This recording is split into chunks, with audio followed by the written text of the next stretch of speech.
Graça e paz, queridos. Nós vamos estudar hoje o capítulo 6 do livro de Apocalipse, que nós já estamos estudando há algum tempo. E nós vamos fazer a leitura agora do texto e meditar no texto em seguida. O nosso texto diz o seguinte, capítulo 6 de Apocalipse. Vi quando o Cordeiro abriu um dos 7 selos e ouvi um dos 4 seres viventes dizendo, como se fosse voz de trovão: vem. Vi então, e eis um cavalo branco, e o seu cavaleiro com um arco, e foi-lhe dada uma coroa, e ele saiu vencendo e para vencer.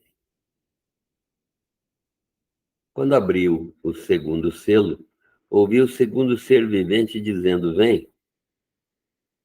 E saiu outro cavalo vermelho, e ao seu cavaleiro foi-lhe dado tirar a paz da terra, para que os homens se matassem uns aos outros. Também lhe foi dada uma grande espada. Quando abriu o terceiro selo, ouvi o terceiro ser vivente dizendo: vem. Então vi, e eis um cavalo preto, e o seu cavaleiro com uma balança na mão. E ouvi uma como que voz no meio dos 4 seres viventes, dizendo: uma medida de trigo por 1 denário, 3 medidas de cevada por 1 denário, e não danifiques o azeite e o vinho. Quando o Cordeiro abriu o 4º selo, ouvi a voz do 4º ser vivente dizendo: vem. E olhei, eis um cavalo amarelo, e o seu cavaleiro, sendo este chamado Morte, e o inferno o estava seguindo. E foi-lhe dada uma autoridade sobre a 4ª parte da terra, para matar a espada pela fome, com a mortandade e por meio das feras da terra. Quando ele abriu o 5º selo, vi debaixo do altar as almas daqueles que tinham sido mortos por causa da palavra de Deus e por causa do testemunho que sustentavam. Clamaram em grande voz, dizendo: até quando, ó soberano Senhor, santo e verdadeiro, não julgas nem vingas o nosso sangue dos que habitam sobre a terra? Então a cada um deles foi dada uma vestidura branca.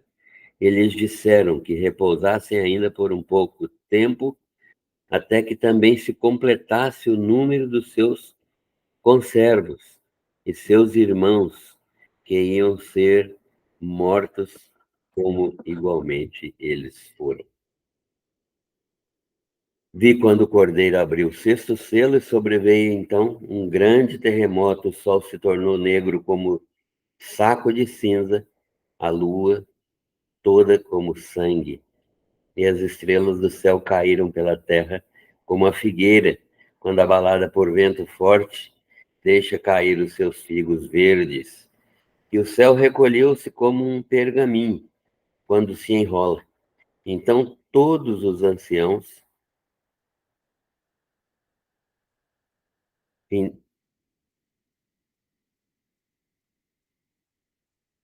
as estrelas do céu caíram, quando, como, e o céu se recolheu como um pergaminho quando se enrola. Então, todos os montes e ilhas foram movidos dos seus lugares.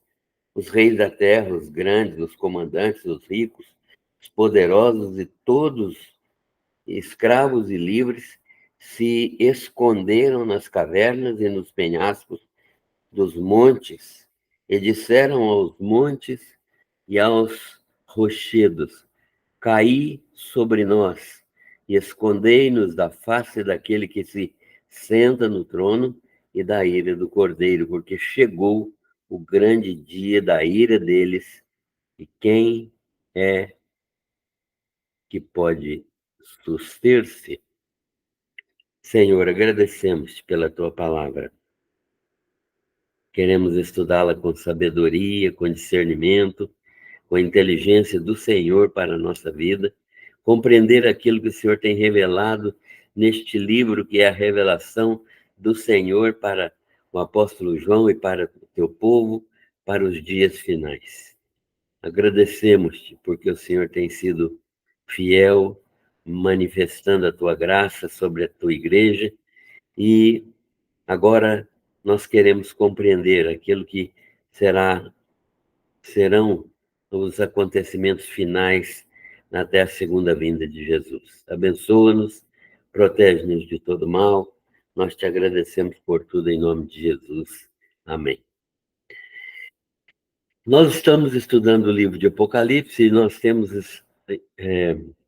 recebido a orientação, ou temos manifestado a orientação de que nós temos uma visão gramático-histórica deste livro de Apocalipse e uma visão literal daquilo que está sendo revelado aqui. Nós temos analisado as profecias do Velho Testamento, e as profecias do Velho Testamento se cumpriram literalmente, e há muitas profecias do Velho Testamento que ainda não foram cumpridas e nem o serão na igreja, porque elas se referem a Israel como nação, e que ainda não foram cumpridas também em Israel, e, portanto, deverão ser cumpridas num período da história que nós não sabemos exatamente qual que é, mas que nós temos, estudando o livro de Apocalipse, a consciência de que vai acontecer, talvez, nesse período tribulacional. Nossa avaliação tem sido de que, verdadeiramente, João tem escrito, demonstrando que ele recebeu orientação para as coisas que são, para escrever, não é? As coisas que são, as coisas que foram e as coisas que deverão acontecer depois destas. E nós vimos que as coisas que foram, aquilo que ele viu, foi o Cristo glorificado do capítulo 1. E no capítulo 2 e 3 nós vimos a história revelada da igreja, né? Nós sabemos que cada igreja daquela representa uma igreja real, verdadeira, histórica, que existiu no tempo e no espaço, cada uma delas uma igreja que teve sua existência confirmada, e até mesmo pela palavra do Senhor, né? Como a igreja de Éfeso, como a igreja de Filadélfia, de Laodiceia.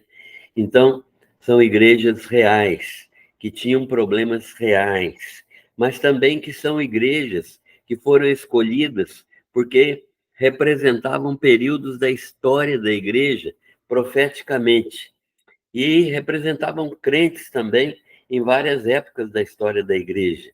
Então, nós sabemos que nós temos essas aplicações e nós estamos vivendo, então, num período que nós entendemos ser o período da igreja já de Laodiceia. E é claro que esses períodos são intercalados entre si, né? E que, na verdade, não há uma divisão absoluta, mas há uma interpenetração desses períodos entre si.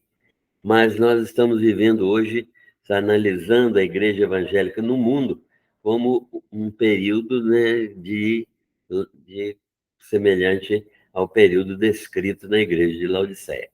E do capítulo 4 em diante, nós temos uma mudança de posição. O apóstolo João, em visão, ele é transferido para o céu.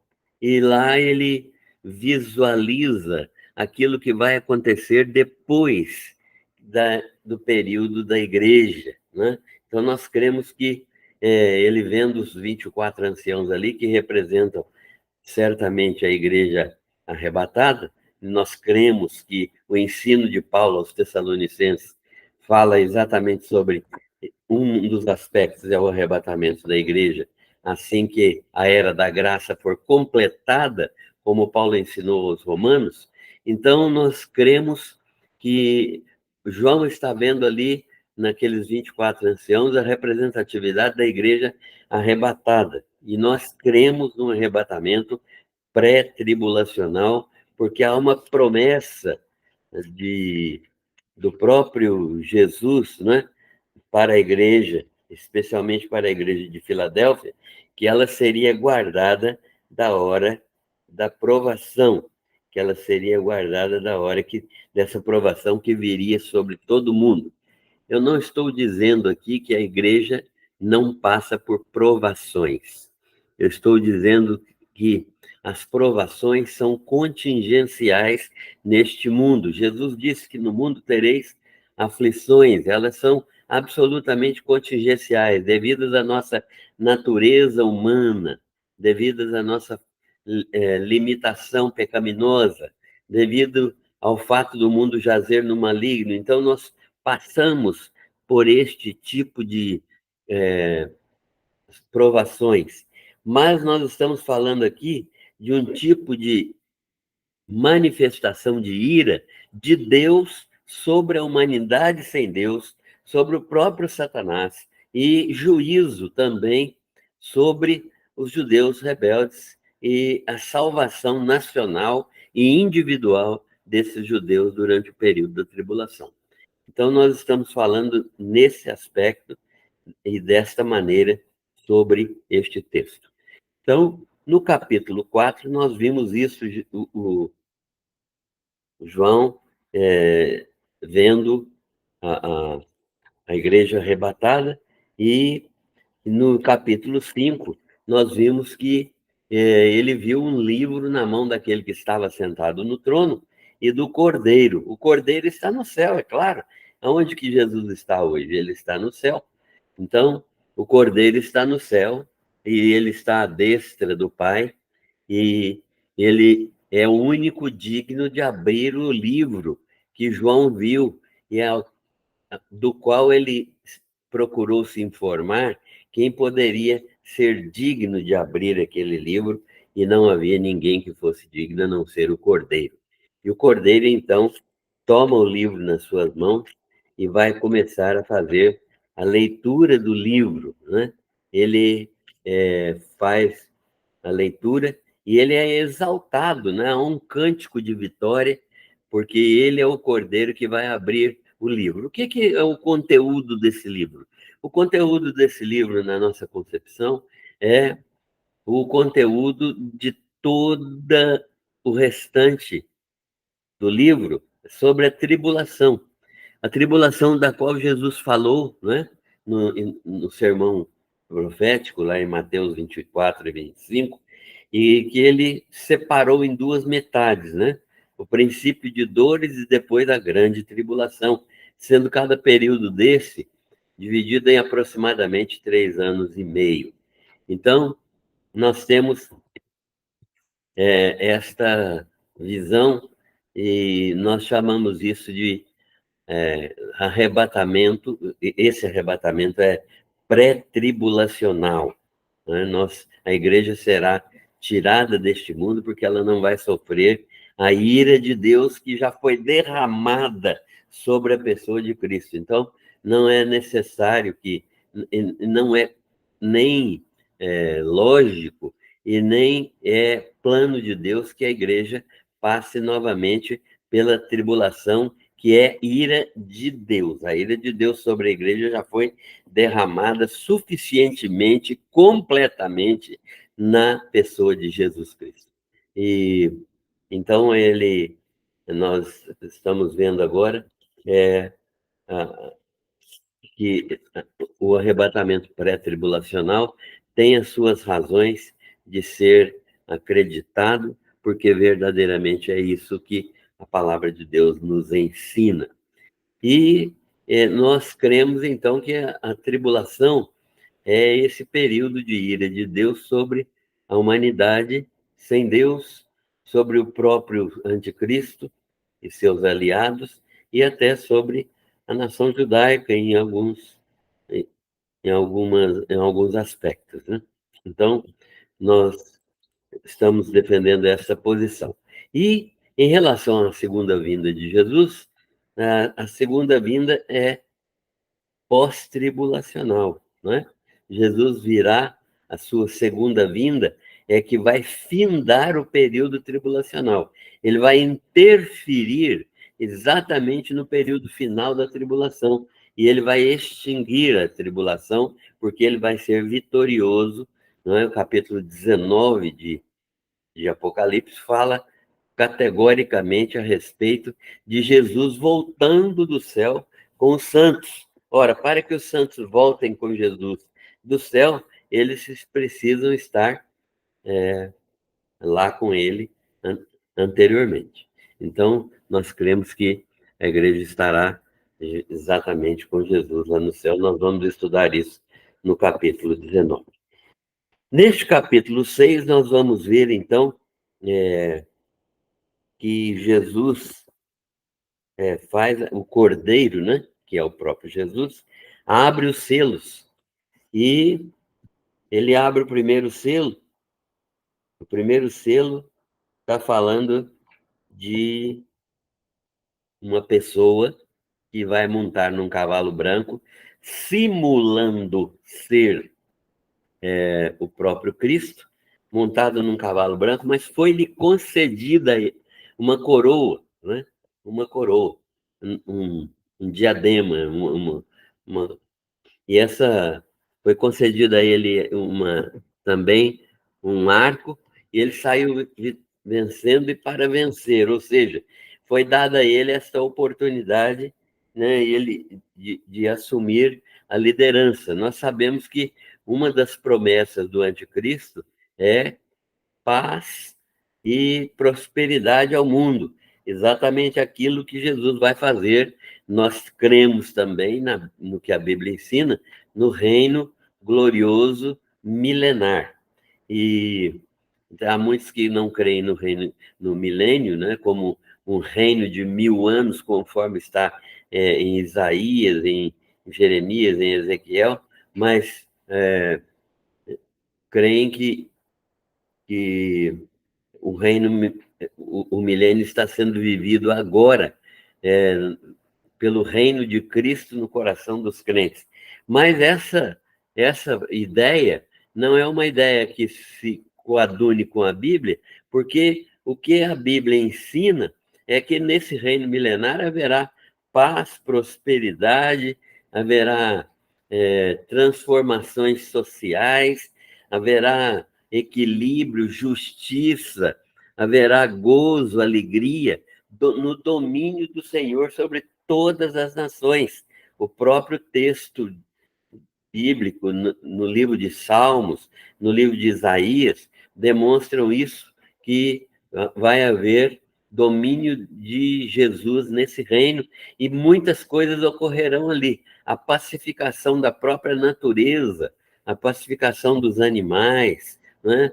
O leão comerá palha com o boi, a vaca e a ursa pastarão juntos, uma criança de peito brincará com a serpente e coisas assim, e vai haver justiça e paz como nunca houve, e, embora tenha havido muitas tentativas na história deste mundo. E é isso que o anticristo vai propor nesse período pré-milenar, nesse período tribulacional. E ele, então, está montado nesse cavalo e na sequência das suas ações, nós vamos encontrar exatamente o segundo cavaleiro. O segundo selo é aberto e é o cordeiro que está abrindo esse selo. Então, não dá para o cordeiro ser o Senhor Jesus abrindo o selo e ele mesmo ser o cavaleiro do cavalo branco, né?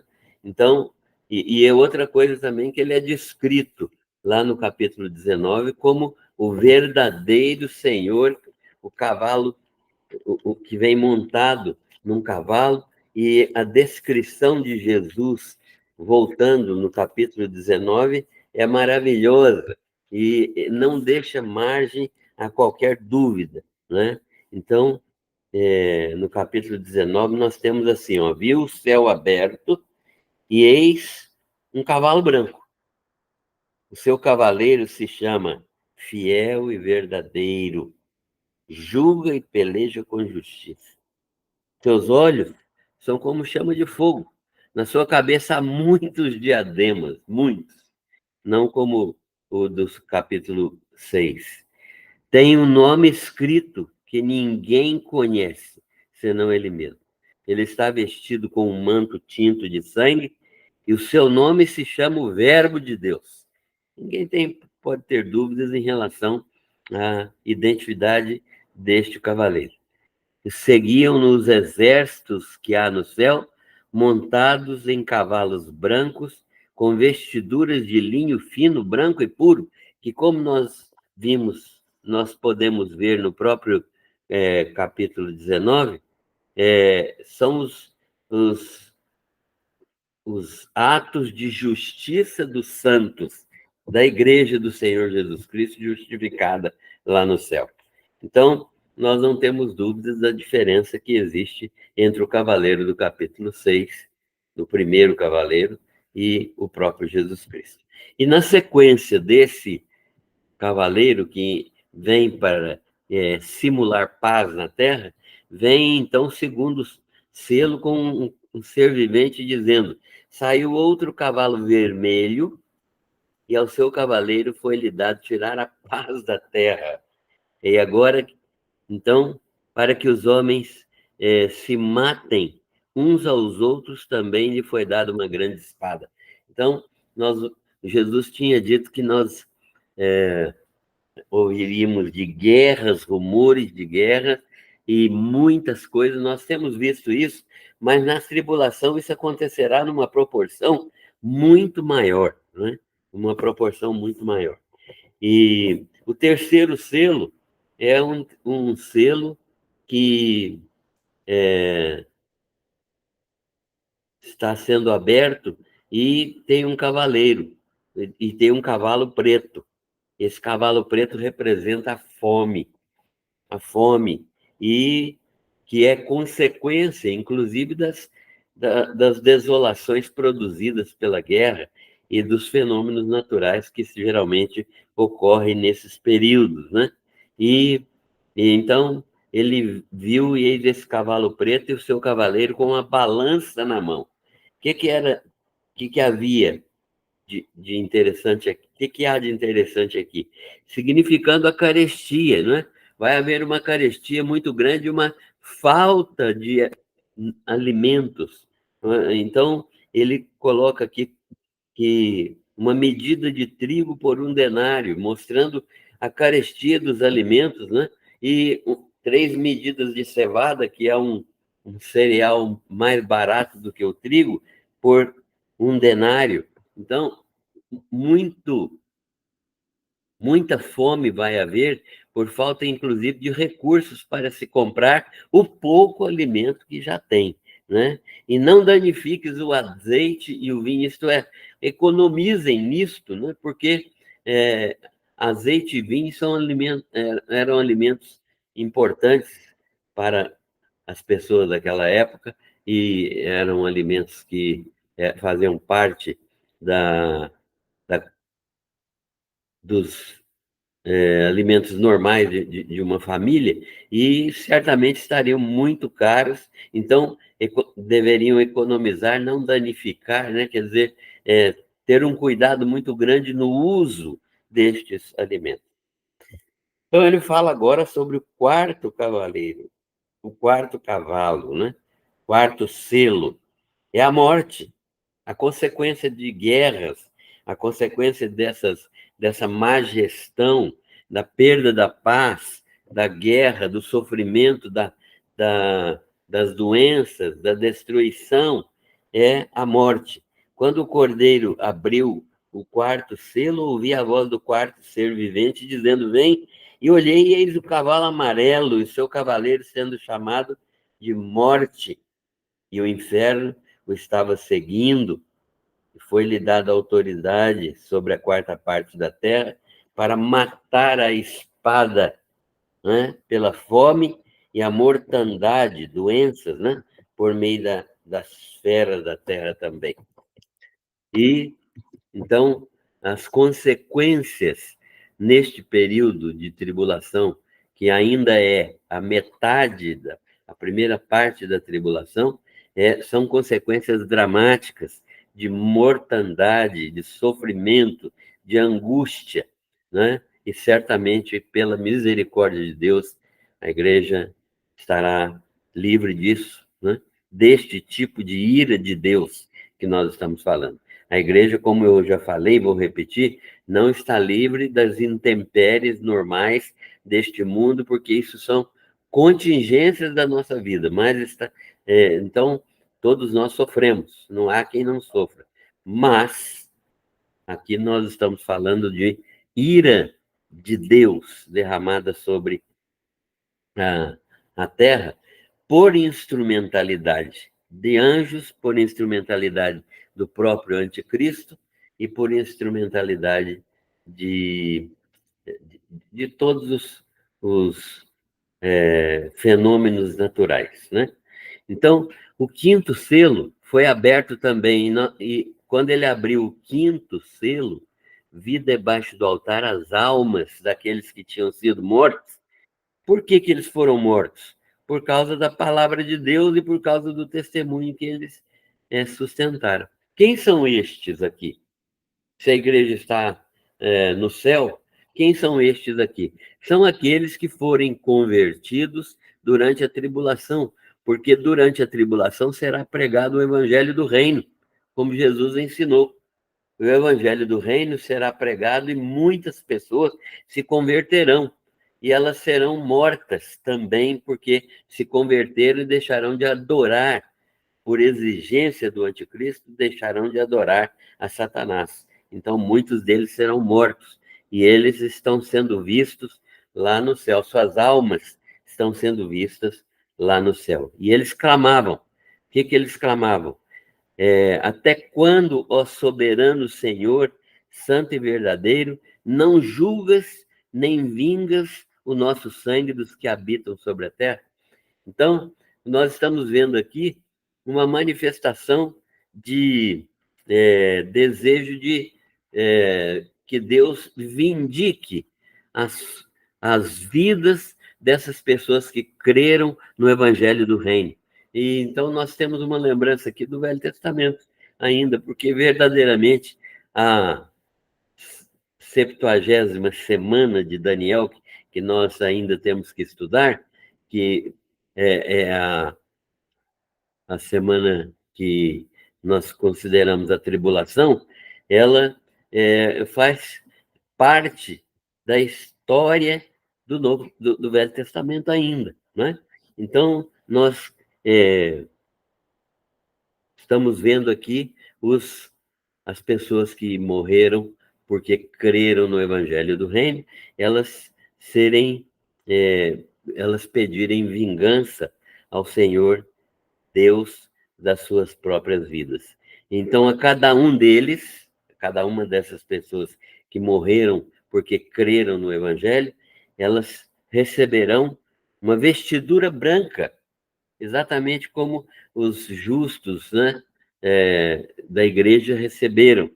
E lhes disseram que repousassem ainda um pouco de tempo, até que também se completasse o número de seus conservos, os outros que ainda iriam morrer, né? Seus irmãos que iam ser mortos, como igualmente eles foram. Então, o texto está nos dizendo que haveria ainda mais mortes no período tribulacional daqueles que viessem ainda a crer no Senhor Jesus. E o sexto selo, finalmente, né, nesse capítulo 6, quando o Cordeiro abriu o sexto selo, e então os fenômenos naturais também se manifestaram. Quais são os fenômenos naturais? O sol sobreveio grande terremoto, o sol se converteu, se tornou em negro, né? O sol se tornou negro e a lua se tornou vermelha como sangue, né? A lua se tornou em sangue, como sangue.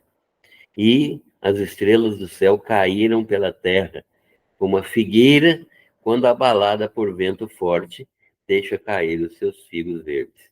E o céu recolheu-se como um pergaminho. Fenômenos naturais estarão ocorrendo, né?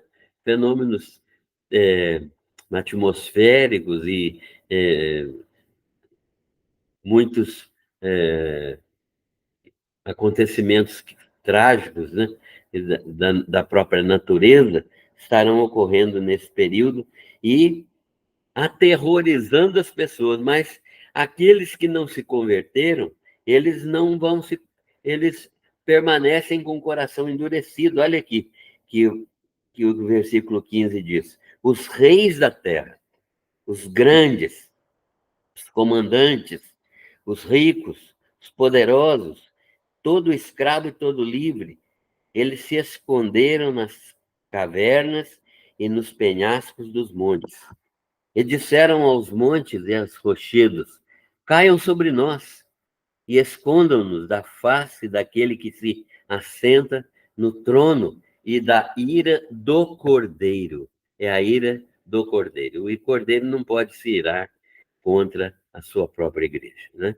Porque chegou o grande dia da ira deles. Da ira de quem?